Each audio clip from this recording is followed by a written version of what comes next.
Ma vie kurde et l'engagement d'un auteur.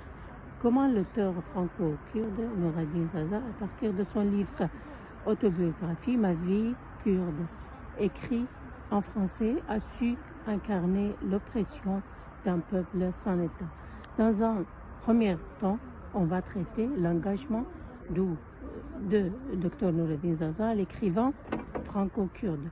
Dans un second temps, nous allons nous focaliser sur sa résistance et son combat contre les régimes colonialistes dictatoriaux qui occupent le Kurdistan 1966. Je vais tâcher de vous expliquer dans l'œuvre autobiographique engagée d'un écrivain franco-kurde, spécialiste de la médecine. Noureddin Zaza, dans ses ouvrages, et en particulier un livre intéressant, notamment pour les générations franco-kurdes, qu'il a écrit en français. Il est né en 1919. C'est un homme politique, fondateur du premier parti politique au Kurdistan. Il est né en Turquie, Maden. Le sujet de ma présentation est la langue française et la liberté de l'expression. Aujourd'hui, je vais vous montrer comment il a créé une œuvre littéraire singulière. Nous allons traiter de sa résistance face à l'injustice kurde. De plus, il est fondateur de l'Institut kurde de Paris.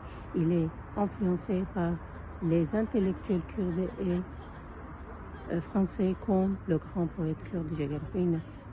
En premier lieu, son courage passionné que jamais adversité ne rebute, et aussi celui des Kurdes qui ne cessent de battre pour la liberté. En second lieu, son autobiographie montre la continuité de sa résistance, sa continuité avec les intellectuels français et suisses comme Madame Gilbert, sa femme. Avant de commencer, il est important de comprendre ce qui caractérise son écriture, c'est la résistance et l'insistance sur la langue maternelle kurde. Je vais maintenant passer à son exil en Europe, son expérience qui l'ont mené sur le chemin de la démocratie comme un espoir de liberté.